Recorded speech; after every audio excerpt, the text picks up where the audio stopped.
The manhwa begins under a moonlit sky, where a man declares that the time has come. He reflects on how, even after the demonic sect annihilated his clan, the sole reason they endured and kept going was to exact revenge. Standing atop a tree branch, he leaps over a wall, revealing a fire burning below. A guard is stationed nearby. Suddenly, shadowy hands emerge, making the guard jerk around in confusion. The man remarks that it won't be long before the missing sentry is noticed, but he intends to finish everything before that happens. The bloodshed continues. Meanwhile, inside, an old man comments on how noisy it is outside. When he looks up, we see his eyes are a deep, dark red. The man outside mocks him, saying that it's typical of him to be calmly meditating while his men are being slaughtered, just as heartless as ever. The old man responds coldly, saying the same could be said of his attacker, rampaging without knowing the full picture. He adds that calling him heartless is meaningless. Does a man ever care about the insects beneath his feet as he climbs a mountain? Of course he wouldn't care. His eyes would be fixed on the peak ahead. That's the only way someone can reach the pinnacle of martial arts. The man scoffs at this idea, calling it nonsense, and we finally learn his name, Kang Wonshin. He declares that he'll kill the old man with his own hands today. At that moment, it's revealed that the old man is none other than the heavenly demon. Wonshin charges forward, his hand glowing with a blue aura as he begins summoning lightning. The technique is called the Heavenly Lightning Fist. He launches his attack straight at the heavenly demon's face, but the old man simply laughs and asks if that's the best he can do. He then begins to counter with his own martial art, known as the Heavenly Blood-Tide Art, and tells Wonshin to watch closely. The heavenly demon releases an energy beam that clashes directly with Wonshin's lightning-charged fist. Unsurprisingly, the heavenly demon overpowers him. The beam tears through Wonshin's attack, injuring his face. Wonshin instantly recognizes it as a sword ki blast. The heavenly demon coldly states that he'll be sending Wonshin to meet his father today. It's over. But Wonshin has other plans. Just as the heavenly demon begins to lower his guard, Wonshin initiates another technique. The old man's eyes widen in surprise as Wonshin counters with a heavenly divine palm, shattering the energy beam. Shocked, the heavenly demon exclaims that he can't believe Wonshin's steel tempering, making his fists harder than steel, was overcome with bare hands. Wonshin presses on, continuing his assault. Wonshin drives his fist straight into the heavenly demon's chest, sending lightning coursing through his entire body and launching him into the wall behind. Breathing heavily, Wonshin warns him to stop mentioning his father with that filthy mouth. He reminds the old man that he hasn't forgotten all the terrible things he's done in his lifetime, and that this is the collective fury of everyone he's wronged. The heavenly demon growls that he should have wiped out the Cloud Dragon sect to its very roots back then. He admits he doesn't know what kind of enlightenment Wonshin gained, but he's genuinely surprised. He never imagined anyone could break through his heavenly demon blood surge art. Left with no other option, he pulls out a mysterious gourd. Wonshin immediately questions if that's an elixir, just as the old man starts chugging it down like a potion. Wonshin warns him, drinking an elixir of that magnitude all at once could cause demonic chi deviation. Suddenly, a surge of purple energy bursts from the shattered gourd as the heavenly demon begins powering up, his chi now overflowing. But the energy is too intense and the strain becomes visible in his face.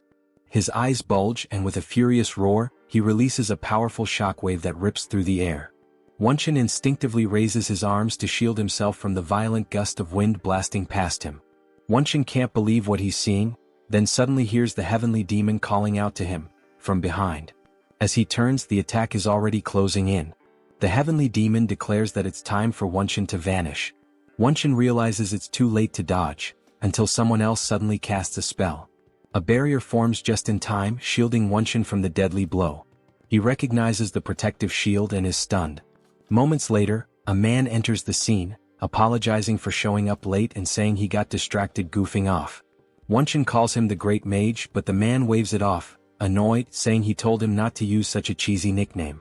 Then he looks at the heavenly demon and asks if this is the nemesis Wonshin had mentioned. Wonshin confirms it, saying this is the guy who claims to have come from another world, and if it weren't for him he would have been killed just now. Then the scene suddenly shifts, cutting to a man in the real world yelling, "Wait!" He's visibly frustrated, saying he thought this was just a standard Muram story. Now he's wondering why the hell a random high-level mage from another world just showed up out of nowhere. He sighs, disappointed, saying the story was getting good until it took this weird turn. He even jokes that the author must be on fentanyl for adding another world out of nowhere.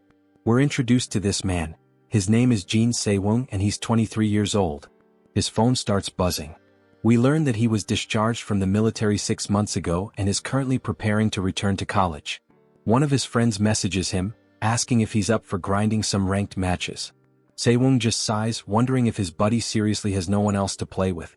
He explains that, like many others finishing their military service, he had a solid plan for his life before being discharged. He intended to earn some certifications, get ready to go back to college, and finally study everything he couldn't while in the military. But once he got back, he realized he'd missed out on too many fun things in society. As he heads into town, he notes that he still has some money left but is considering getting a part-time job. Being a hardcore Muram novel fan, he often finds himself daydreaming about being the main character in a Muram world. He walks into a PC cafe, where the cashier greets him by name and asks if he's heading to Loyal Ground again today. Seowoon confirms and says he wants 10 hours. He spent countless hours on Loyal Ground. It was the only game he played during his military leaves, and after getting out he started grinding seriously. In just 3 months he made it into the top 10 ranking players. He logs into Discord and tells his friend to wait for him in the lobby, he's coming online. He's also made some extra cash from occasional tournaments held in the internet cafes. The game itself is straightforward. 100 players drop from a plane onto a map, scavenge for weapons, and fight until only one is left standing. He's clearly playing PUBG. He calls out the enemy coordinates to his teammate, telling him to look toward 120 on the compass at the top of the screen.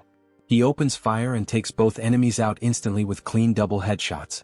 His teammate yells out in excitement, saying there are only 2 enemies left now. Seowoon tells him he's way too loud for someone who already died once and jokes that he should stop yapping so much. He says they should focus on looting and surviving for now. They need to secure the safe zone before making any moves. His teammate agrees and says he's putting all his trust in Seowoon. As the circle closes in, we cut to another group of players moving cautiously toward a building. They slowly enter through the door and spot some loot on the floor, like a first aid kit. One of them comments that since the loot is still there, it doesn't look like anyone's been inside. But of course it's a trap. Anyone who's played PUBG would recognize it immediately.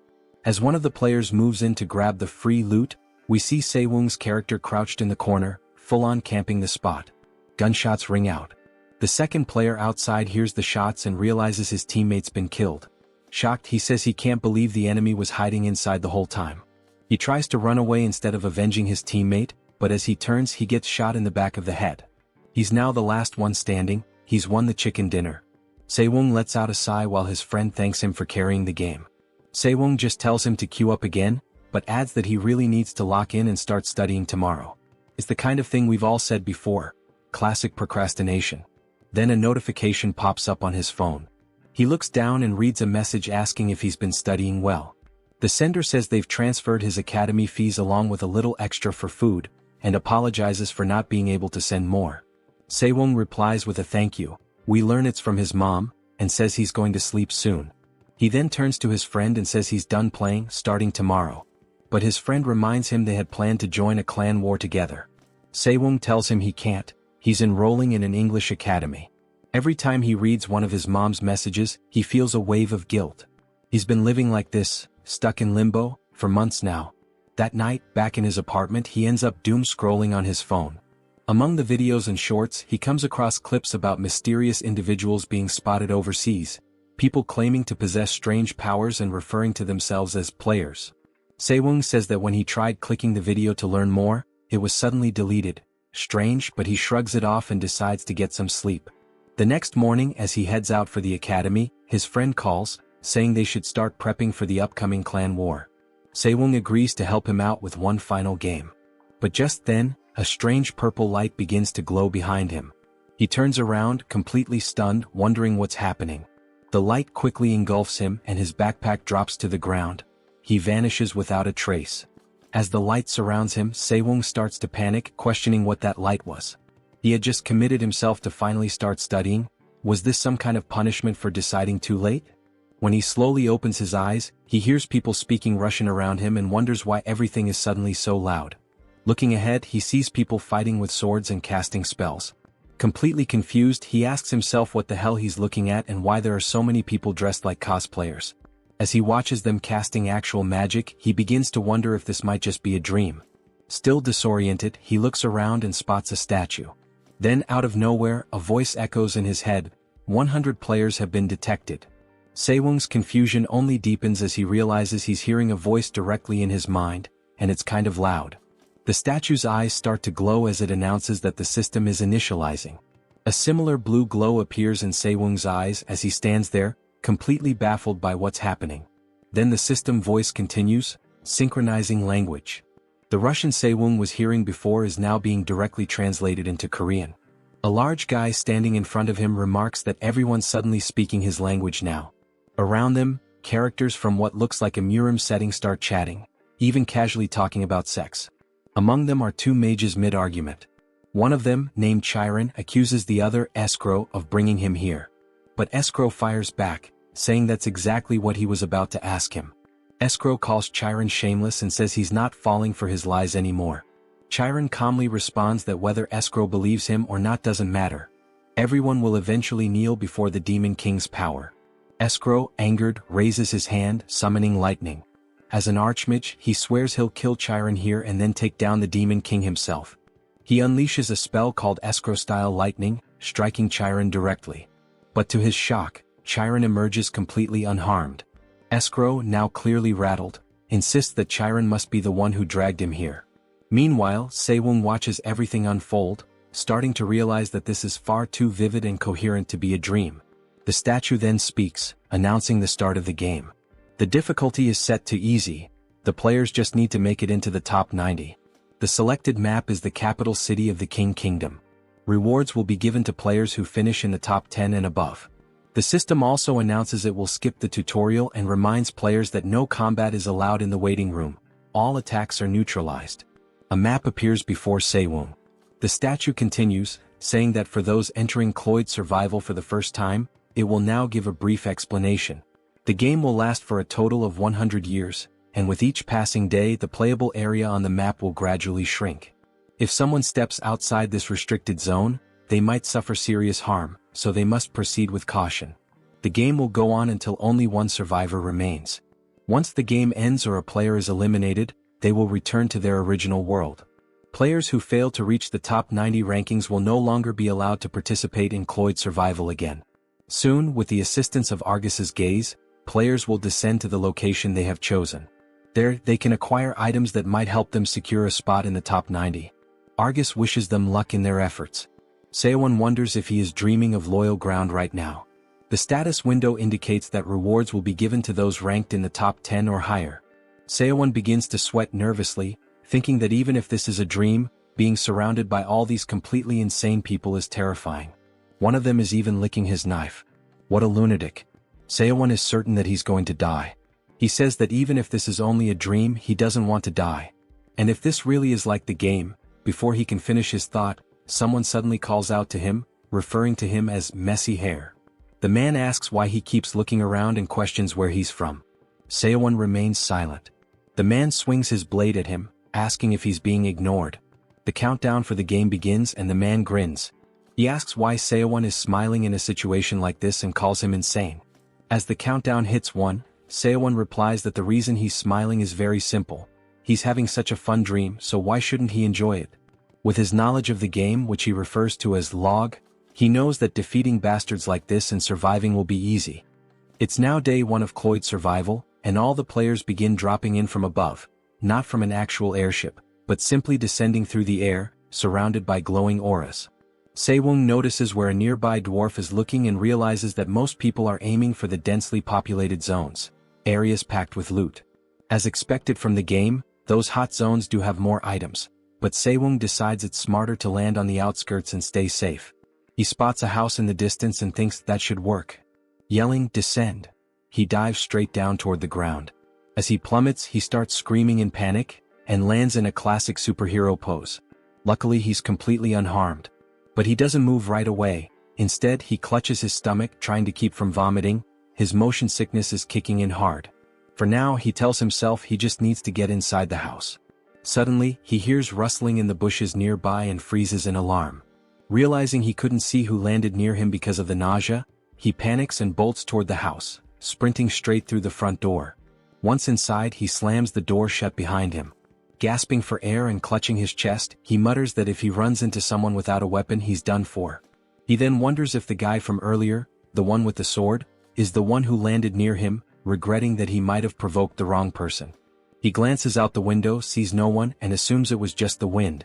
Fortunately, everything seems quiet now, so he decides it's safe to move on. It's time to start searching the house for loot.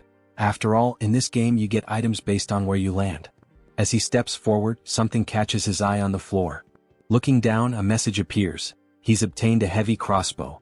He immediately comments that it's way too heavy, but still, it's better than having nothing. Reaching for the nearby quiver, he grabs an arrow and notes that as he equips it, the knowledge of how to use it flows naturally into his mind. He begins loading it instinctively. For a former South Korean army sergeant like him, handling something like this is no big deal. All he has to do is squeeze the trigger, and when he does, the crossbow fires with incredible force, piercing halfway through the wall and launching him backward. Stunned by its power, he stares at the bolt embedded deep in the wood. If he can master using it, this weapon could be a serious asset. He keeps looking around but doesn't find anything else in the house. With the map being so large, he decides to move quickly and head toward other buildings. As long as he doesn't run into any enemies early on, he can safely farm the area. Approaching another house cautiously, he raises his crossbow and starts clearing it room by room. On a table he spots a scroll. Curious, he walks over and a message appears. He's obtained a healing scroll. It's small and if torn it will heal his injuries. He's amazed that something like this exists and tells himself he needs to find more recovery items. He also wishes he had an item bag to carry more gear. Just then he notices a glowing purple book on a nearby shelf. When he picks it up, another notification appears. You have obtained the Black Star Leader's Martial Arts Manual. It's a martial art that allows him to channel dark energy through his fingertips, and a prompt appears asking if he wants to learn it. He wonders if accepting will trigger some kind of tutorial, but the moment he hits accept, the book begins to glow brightly and the pages flip rapidly right in front of his face. Then, the book starts to dissolve into particles of light. He stares down at his hands, confused, wondering if that was really it. As he focuses on his palm, he begins to feel the energy slowly building, stronger and stronger with each passing second. To test it out, he grabs a fork from the table, infuses it with the new energy, and hurls it with full force at the wall. The fork slams into the wall, piercing deep into it. He smiles, amazed that he just learned a martial art from a book. Walking over to retrieve the fork, he says this ability is going to be incredibly useful. The fact that martial arts manuals exist means magic books might too. Either way, he's becoming more convinced that Cloyd Survival and Loyal Ground are essentially the same game. Having searched the entire building, he decides it's time to move on. The scene cuts to a bit later, and he notes that the sun has already risen while he was busy looting. Now he needs to quickly find somewhere to hide. Up ahead, he spots a house with its lights still on. That can only mean one of two things. Either there's a rare item hidden inside, or someone's in there. Carefully, he approaches and steps inside, trying his best not to make a sound. He admits he's not sure how many people landed nearby, but if someone is in this house, they're either a total beginner or a skilled veteran. The first floor is completely silent, which makes him uneasy. Maybe they're hiding upstairs. He reassures himself that he has a weapon, and if he manages to ambush them using the Black Star technique, he might be able to win, even against a pro. Slowly, carefully, he climbs the stairs, doing his best not to make a sound. Crossbow at the ready, he spots something at the top. A lantern sitting just outside a nearby room. He suspects it could be a trap. Someone could be waiting inside. But instead of hesitating, he decides to go for it. He kicks the door open, revealing a bedroom. Looking around, he realizes he got all worked up for nothing. No one's there. He breathes a sigh of relief, saying at least he put on a good solo performance. On the bedside table, he notices a ring and picks it up, wondering if it's a usable item. A message appears. Ring of Strength. Increases strength by 20 when equipped. Curious if it really works, he slips it onto his index finger. Instantly, he feels a strange sensation. His body suddenly feels lighter. The crossbow, which had been weighing him down earlier, now feels almost weightless. If his strength really increased by 20, he figures he should check his stats. He starts fumbling through commands, trying different phrases until a status window finally pops up. He looks it over and chuckles. His overall stats are still pretty pathetic. He suspects he's only labeled as a martial artist because of the one technique he learned. Even so, he says it's actually pretty cool. Compared to when he started with nothing, this is a solid start, and he's eager to go back and properly loot the rest of the first floor.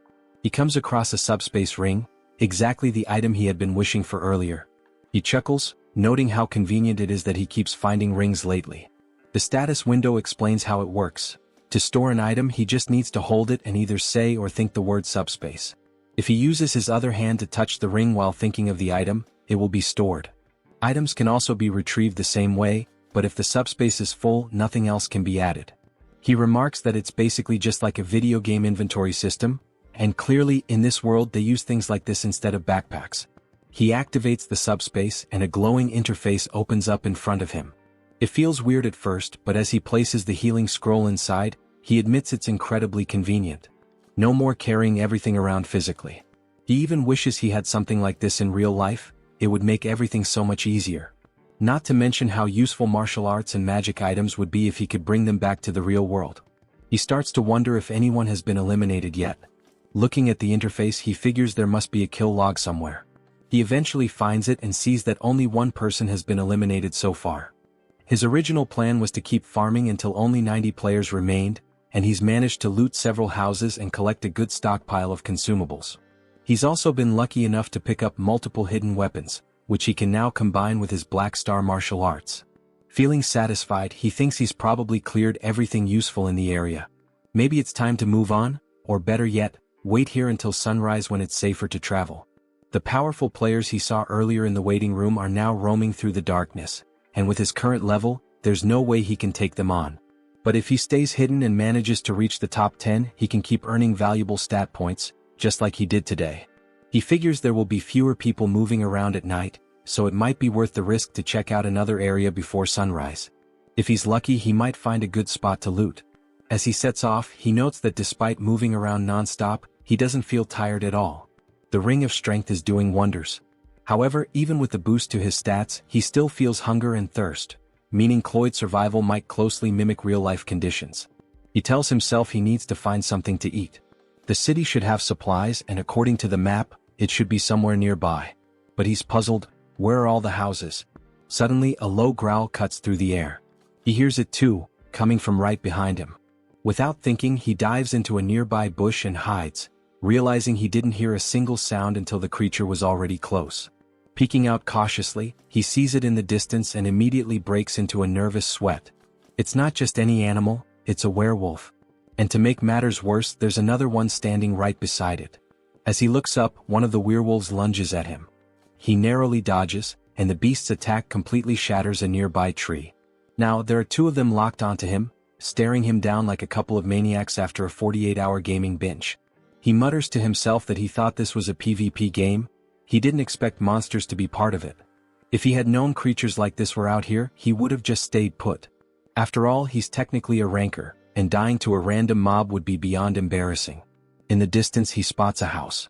Without hesitation, he makes a run for it and manages to slip inside, slamming the door behind him, breathing heavily. He can hear the werewolves prowling just outside and wonders if they're really going to try to break in. As they approach, he begins to think through his options. Cracking the door open just slightly, he sees one of them sniffing around outside. Based on its behavior, he guesses it's tracking his scent. If that's the case, then he'll strike first. He readies his crossbow, aims carefully through the gap in the door, and when the shot lines up, he fires.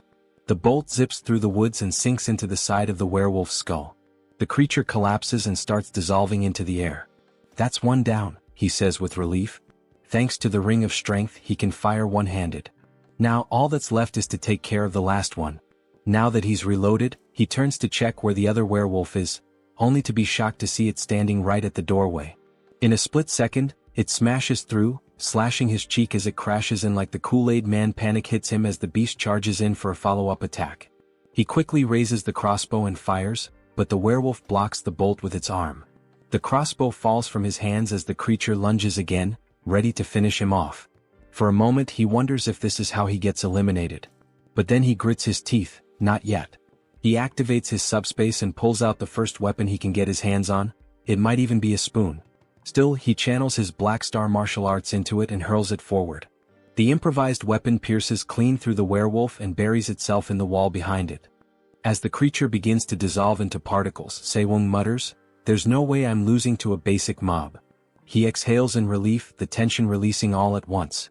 Dropping to his knees, he thanks God he had stashed that throwing dagger earlier. If he'd died to a couple of low-tier monsters, it would have been humiliating. Then he spots a small pouch on the floor. It must be a mob drop. Excited, he opens it, only to find water and jerky. Disappointed, he sighs and says he guesses hunting for food is part of the game too, though he'd hoped for something better. As he starts munching on the jerky, he considers checking out the rest of the building. While exploring, he finds a piece of armor and guesses it's probably the in-game equivalent of a bulletproof vest from Log. He puts the armor on, noting that it feels a bit big, until it instantly adjusts to fit his body perfectly. A status window pops up, revealing it's an advanced orichalcum breastplate, and it significantly boosts his resistance to fire and wind magic. He grins impressed. This piece didn't just raise 1 or 2 stats, it gave a solid upgrade across the board. He figures there must be more valuable items nearby. As he starts searching the room, he bumps his knee against something, but when he looks down, nothing's there. Curious, he kicks the ground in front of him, thinking it might be a hidden item. Sure enough, he feels something soft, like cloth, and picks it up. After equipping it, the status window reveals it's the night cloak. When worn, it allows the user to completely blend into the darkness if they stay still. While hidden, they can't be detected by magic, and even their movements are completely silent. He immediately compares it to something out of Harry Potter. This is the perfect survival item, he realizes. With this cloak, he can avoid anyone during the night, making it ideal for staying alive. He finally understands why there was a random house out here in the woods. It was a hidden farming spot. And judging by what he's found, his luck tonight is off the charts. Still nighttime, he walks cautiously through the forest, noting that he hasn't seen a single other player. He figures it might be because he landed in a random drop zone. Then, on cue, he hears someone approaching behind him. A man stumbles through the trees, clothes torn and face frantic, shouting that he just needed a little more time to use something. Seowoon immediately throws on the night cloak and hides in the bushes. The man, unaware of his presence, keeps muttering in disbelief, "I can't believe I ran into a mage here." Seowoon observes the man carefully. He doesn't seem strong, and if he's right, he could probably take him out. But as the guy starts walking away, Seowoon tries to steady himself. "Calm down. This isn't a real person. It's just a game," he tells himself. Still, he hesitates, unsure why he can't bring himself to shoot. Suddenly, a spell called Escrow's flame blasts past him, scorching the ground nearby. Startled, Seowoon turns and sees the man from earlier get hit square in the back. That backshot was brutal, flames erupting on impact. Seowoon wonders if the guy is dead, and then notices that there's no corpse, just a loot chest. That confirms it, this really is a game. The chest must hold all the items the player had. But now he's questioning, where did that flame even come from? He turns and sees a man with a large nose standing nearby. The stranger mutters in frustration, saying he can't believe someone without even a hint of magical ability dared to steal from him. He calls the dead player unlucky. If he'd been killed by a sword, at least it wouldn't have been as agonizing as being burned alive. Seowoon, still cloaked by the night cloak, realizes the man didn't notice him at all as he passed. This cloak really is broken, he thinks. The mage then smugly says that the player should feel honored to have died by his hand. Though oddly he refers to himself as Chiron. Seowoon makes a mental note, there's some confusion around names here. The big-nosed mage begins rifling through the loot. Seowoon watches quietly, thinking, that player was just like me. And if I'm not careful, I'll be next. One moment of hesitation and someone will kill me and take my place on the leaderboard. If he truly wants to survive, he knows what he has to do. As the mage sorts through the items, a bolt suddenly shoots from behind and hits his barrier, making him turn in shock. Cracks ripple across the magical shield. He grits his teeth, wondering if he made too much noise. This is all that bastard's fault, he mutters. Seowoon, still hidden in the night cloak, raises his crossbow again and fires another shot. It slams into the barrier, deepening the cracks. The mage realizes the shield won't last much longer if the attacks continue. Frustrated, he shouts into the forest, demanding to know where his attacker is. "Stop hiding like a coward. Show yourself," he yells. But instead of an answer, a throwing knife silently flies out from the bushes, slicing through the air and heading straight for his side. When the mage turns after hearing the sound, his barrier manages to absorb the attack, but it shatters completely in the process. Now visibly panicked, he keeps shouting, demanding to know where his attacker is hiding. Meanwhile, Seowoon silently raises his crossbow again, preparing to fire. Big Nose begins casting another Escrow's flame spell, but before he can finish the incantation, a throwing knife slams directly into his forehead. Tears stream from his eyes as his final moments are spent trying to complete the spell, before his head vanishes completely from the force of the blow. Seowoon is stunned. He actually won. 2 loot chests now lie on the ground. Realizing the fire and commotion might attract other players, he quickly decides to loot and get out. He starts with Big Nose's chest, tossing nearly everything into his subspace ring in a hurry. Among the items he finds another healing scroll and something called Escrow's necklace, which marks the wearer as a mage of the Escrow Magic Society, finally clearing up the earlier name confusion. He notes that the necklace itself has no magical properties and decides to stash it for now. As he continues digging through the loot, one item catches his eye, the Circle Stone. It's a magical artifact that allows the user to engrave a mana circle around their heart, enabling them to use magic. Once the circle is engraved, they can learn and cast spells tied to it. Seowoon wonders aloud, could I really become a mage just like this? He suddenly recalls the words of the man who had been fleeing earlier, who cried out that he just needed more time to use something. Now it makes sense. Seowoon quietly says he's sorry, but promises to put the item to good use in that guy's place. He tosses the rest of the loot into his inventory, planning to inspect it later from a safer location. Continuing deeper into the forest, he climbs a hill and surveys the area until he spots a few houses in the distance. He makes his way toward them, saying it looks like a good spot. Inside one of the buildings, a prompt appears asking if he's sure he wants to use the Circle Stone. Without hesitation he confirms. The system warns him. Once the Circle Stone is activated, he must remain completely still for 3 hours. During that time he won't be able to move, use any items or take any actions, and the process will include some mild pain as the magic circle is engraved into his body. Almost immediately, an intense pain erupts in his chest. Seowoon clenches his jaw, fighting back the urge to scream, and endures the next 3 hours in absolute agony. We see him collapsed on the floor, drooling and trembling. He mutters that it was supposed to be slight pain, but it felt like he was being cooked alive. Learning martial arts was nothing compared to this. Magic, it turns out, comes at a much higher price. Once the process is over, he opens his status window and sees something new. He now holds 2 classes simultaneously and he's even gained a monostat. Impressed, he says it was worth it. He figures that, since he killed 2 people recently, the total number of survivors must have gone down.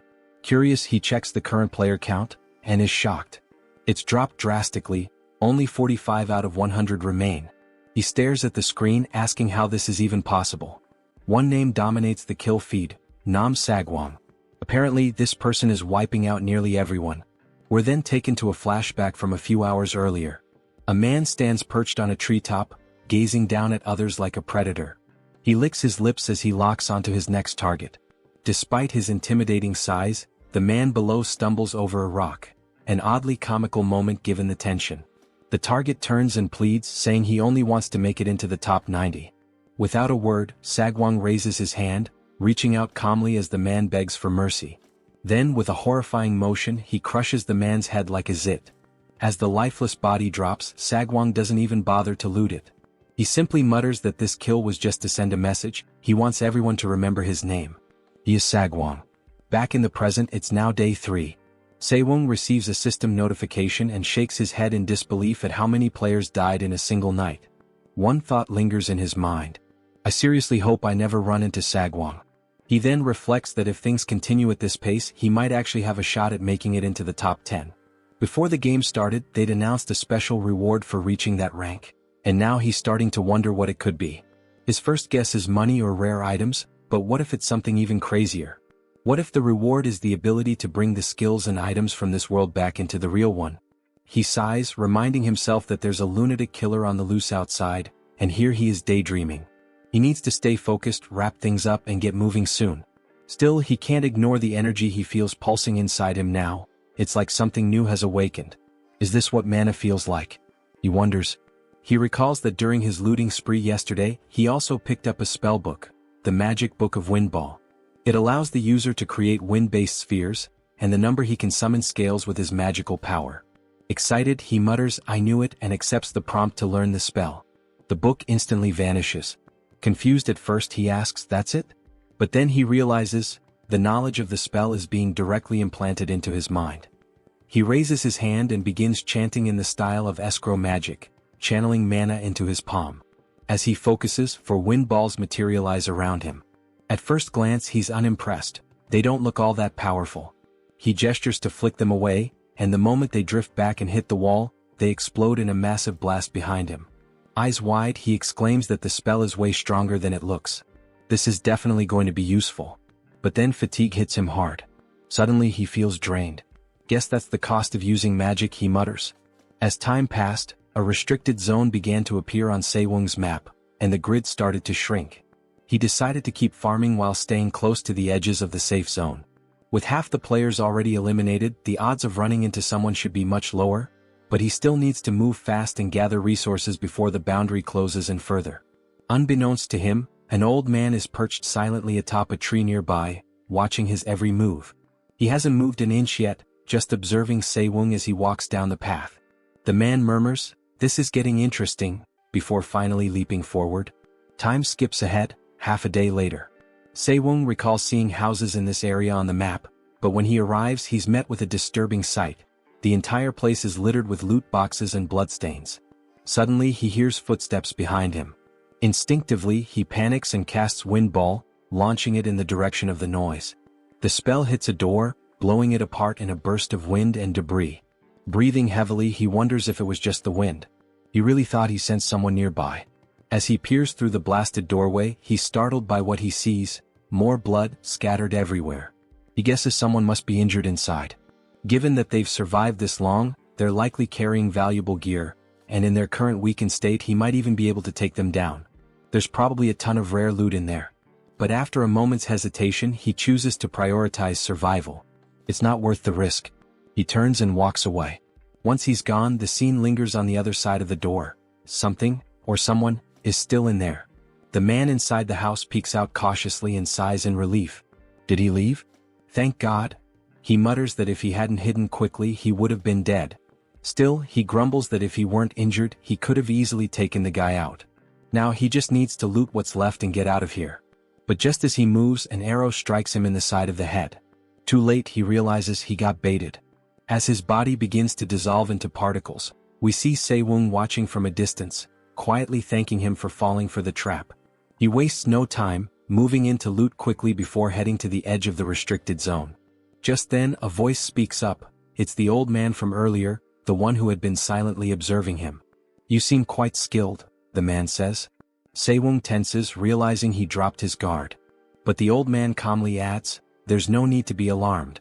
I just want to ask a few questions." His tone is thoughtful, almost casual, like someone who's been through this countless times. Seowoon, still wary, asks who he is. The old man responds, "It wouldn't matter if I told you. We've all lived different lives, so you likely wouldn't know me anyway." Seowoon notes that the man feels completely different from everyone else he's encountered so far. There's something off. The old man then asks, "Have you participated in this kind of play before?" "Play?" Seowoon echoes, confused. The old man continues, "I've been watching you for a while. You adapted quickly, and I'm sure you already realize, this world isn't real." Seowoon wonders how long the old man had been watching him, and how he managed to go completely unnoticed. He admits this is his first time being brought to a place like this, but he's played similar games back in his own world. The old man raises an eyebrow, intrigued. "That's interesting," he says.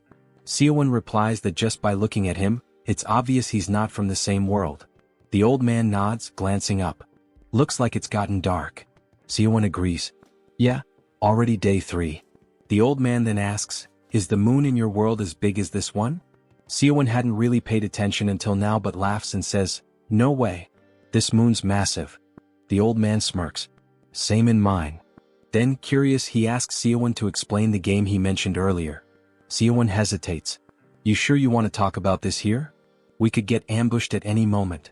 The old man concedes the point, saying the conversation might take a while anyway. "Let's go somewhere safer." Seowoon eyes him warily. "And how do I know you won't kill me the moment we're alone?" In response, the old man grabs him and says quietly, "You know how this works. But if you don't want to become someone's target, stay silent." And with that, he launches into the trees, effortlessly carrying Seowoon with him, leaping from branch to branch. They move so fast that the wind whips Seowoon's cheeks back, flapping like a parachute caught in a storm. Seowoon narrates in hindsight, "At the time, I had no idea what kind of consequences this encounter would bring. Later that night, in a more secluded spot after some back and forth, the old man comments, "Your world seems magical." Seowoon shrugs. "I'm not sure how to describe it. It's a place with a highly advanced civilization." "That explains why you've adjusted to this place so quickly," the old man says thoughtfully. Seowoon, still puzzled, finally asks the question that's been bothering him. "How long have you been watching me?" The old man replies without hesitation, "Since the very beginning, since the moment we were dropped into this world." Seowoon starts to wonder if the old man can read his mind. The old man responds calmly, saying that he had originally planned to spend the next 100 days enjoying the fresh mountain air, but he found Seowoon's actions too interesting to ignore. That curiosity is the only reason he approached him. He's not here to cause harm, so there's no need for Seowoon to be on edge.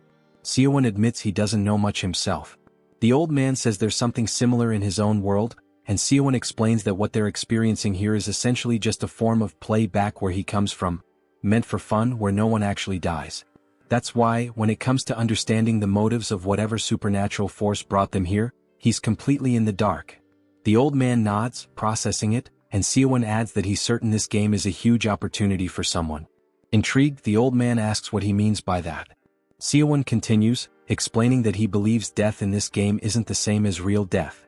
When someone dies, they'll be given a rank and with it, a reward. He suspects the reward will be tied to the items they've collected while here. "You mean the things you're wearing?" the old man asks. "Not just these," Seowoon replies.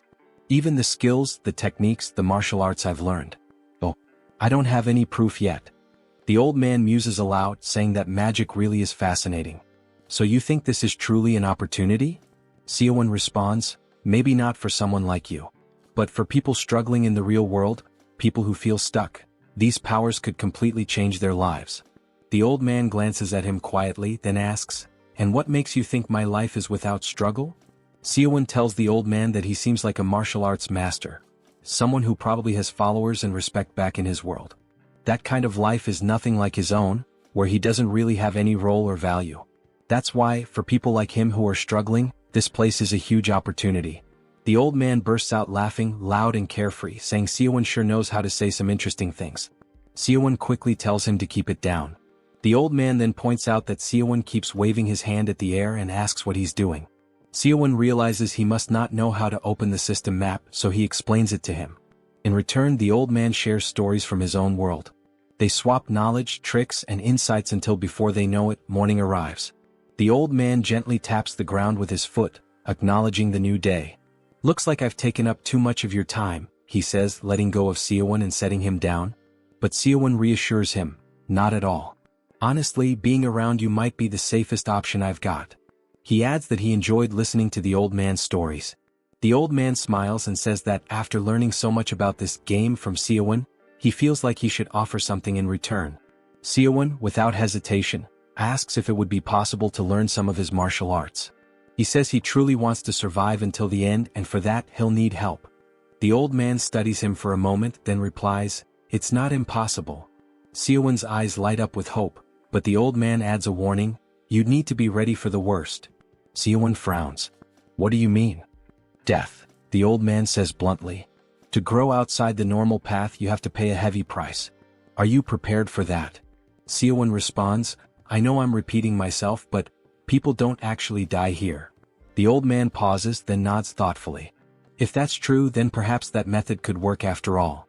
Would it make me stronger?" Seowoon asks. "At the very least," the old man replies, "it's worth a try." Seowoon asks what he should do first. The old man steps closer and places a palm on his head, closing his eyes to sense his energy. After a moment he opens them, stunned.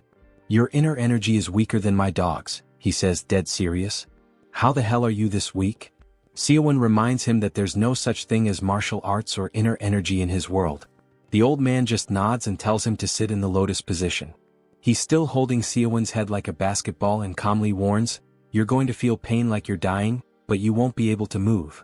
Seowoon, already tense, asks, "And what am I supposed to do?" "Endure it," the old man says. "If you can't, you'll die." As the old man begins transferring his ki, Seowoon feels all his senses spike. Every breeze against his skin feels like razor blades. Even breathing hurts, as if the air itself is poisoned. It's like someone laced his body with pure agony.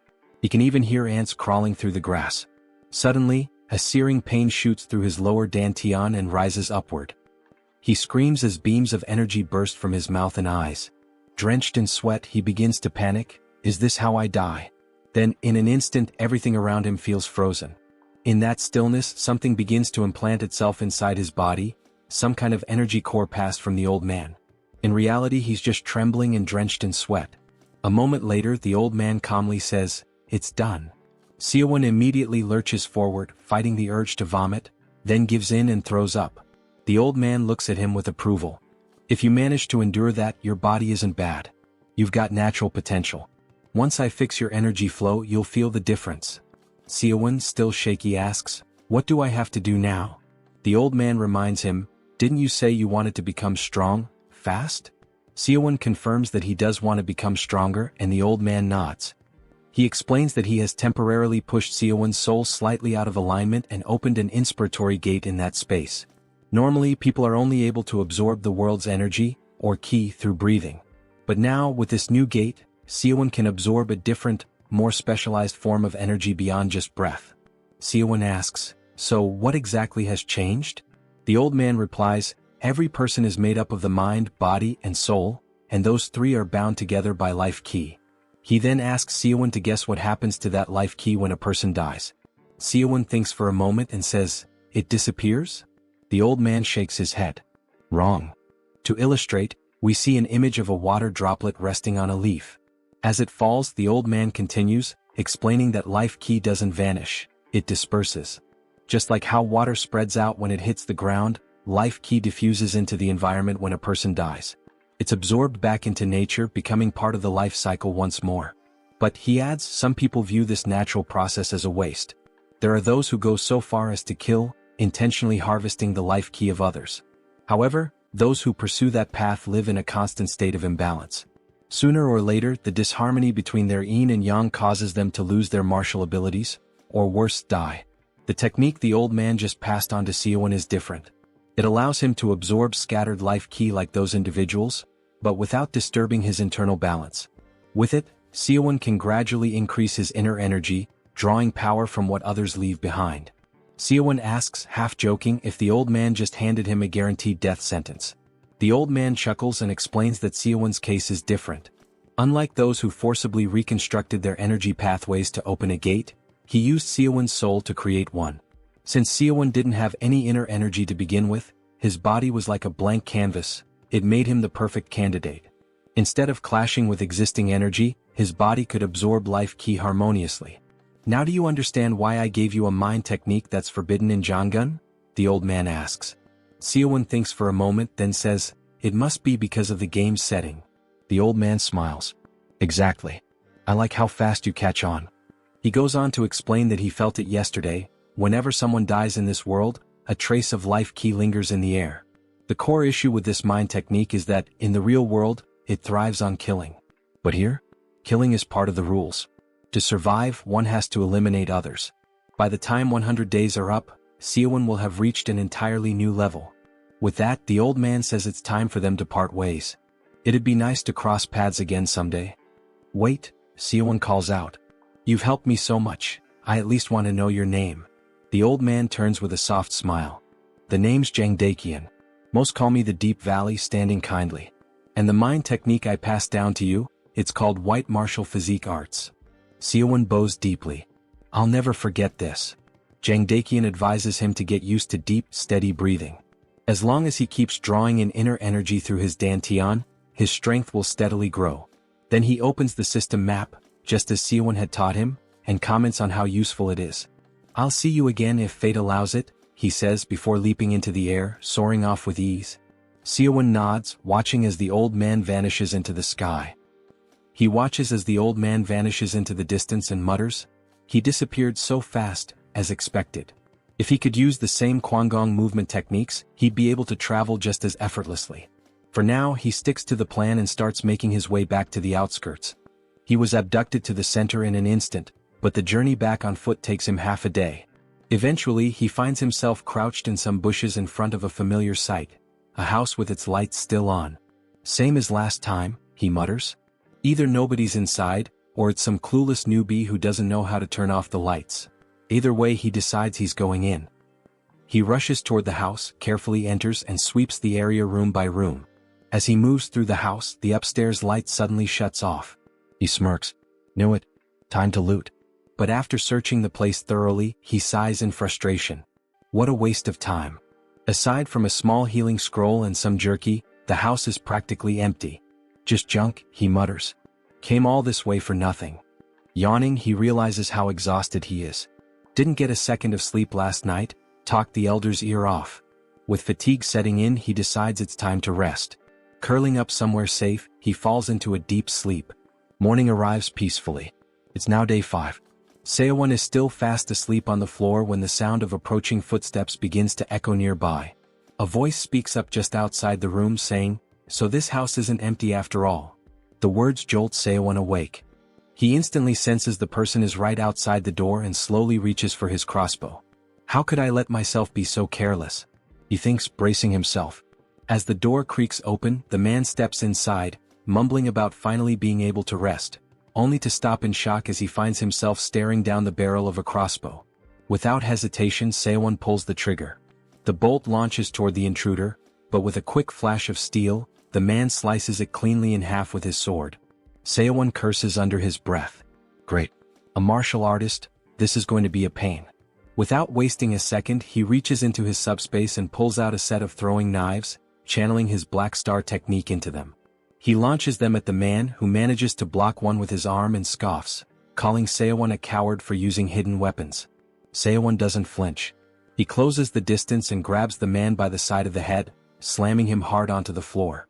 Before the man can recover, Seowoon kicks his weapon away and stands over him. "I was having a nice dream," Seowoon says coldly. "Then you had to wake me up." He raises another crossbow bolt, ready to end it. The man panics, begging for his life. "Please? I'll do anything, take whatever you want. Just don't kill me. I fought so hard just to survive." But Seowoon doesn't hesitate. He drives the bolt straight into the man's forehead. A kill notification flashes. Orong has been eliminated by a headshot. Seowoon exhales and mutters, "I fought too hard to die here too." Then, after Orong's death, we see that a chest was left behind to be looted. However, there's a green aura surrounding the chest. This must be what Elder Jang Dokian was talking about. Then the green energy begins to flow through his bloodied hands. Life chi. So this is how he's going to grow stronger. The energy starts coursing through his entire body as if being absorbed. His body is overflowing with strength. Is this what they call inner energy? Even though he absorbed the life energy of only one person, his body feels light and he feels much stronger. So he decides to open the status system to check. Traits: Martial Artist. Inner Energy, 20. Mana, 30. Now he has a separate stat for that. Is it at 20 because he received that man's inner energy? The Elder gave the protagonist an impressive power that he won't let go to waste. He knows he shouldn't rely solely on killing to accumulate life chi, but should also find other ways. He wonders how many people are still alive. So he decides to open the system window for the number of players. However, he's shocked. What the hell? Number of players, 24 out of 100. Only 24? And it's only the 5th day. Then he decides to check the kill log. Someone just died right now, so the number of players is already down to 23. Nam Sagwan killed the player Carl Verstappen. Then we see a dead player with his final words being, Nam Sagwan. We see that he has a massive hole in his chest as if he had taken a punch that went straight through his stomach. Then, another chest is left on the ground to be looted. He thought the guy was strong just because he approached him on his own. Now his hand is all dirty for no good reason. Hasn't he already killed enough of them? When is this going to end? So he decides to open the system window for the number of players. There are still 22 players alive. How annoying. Then he notices something strange, the log right before his own. Jin Seowoon? He thinks he's seen that bastard's name before. Nam Sagwan. He's definitely the one who has killed the most so far. Technically, he's the MVP. He needs to avoid that player at all costs.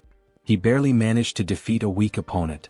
He still has a long way to go to reach Nam Sagwang's level. He needs to finish farming before the restricted zone gets smaller. From Orong's chest, the only good thing he got was a refined troll potion. The rest were useless items. Then again, if Orong had an elixir or something truly valuable, he probably wouldn't have died so easily. After that, he decided to hide and survive until the number of players dropped further. 1 week later, we see some wolves. He realizes how lucky he was at the start of the game. He didn't manage to loot much because he spent most of the time hiding, and the equipment he got was all trash. Great. That thing is his meal today. So he hits the monster with an arrow, and after it dies, it turns into chunks of meat. At least he stayed in the forest near the borders of the restricted zone, so he didn't run into any enemies. He's so tired of dried meat, man. Survival in Cloyd, day 12. Only 20 players remain now. We see him looking at what seems to be a barrier. He then decides to try passing through it but ends up hurting himself. He figures he probably won't even be able to move inside there. For an entire week, the kill log only showed Nam Sagwang killing everyone. Seems like everyone else is hiding and playing it safe just like him. Then he hears a thunderous noise. He sees a massive cloud of smoke. Looks like there's a big fight going on over there. Then we see Sagwang panting. Who the hell are you guys?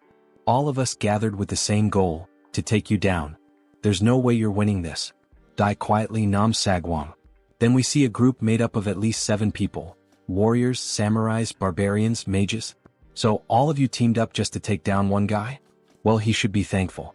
They saved him the trouble of hunting each of them down one by one. Since they're ready to kill him, he's certain they're also prepared to face the same fate, right? With an intimidating look, he delivers a threat. He's going to make sure everyone here understands what that really means.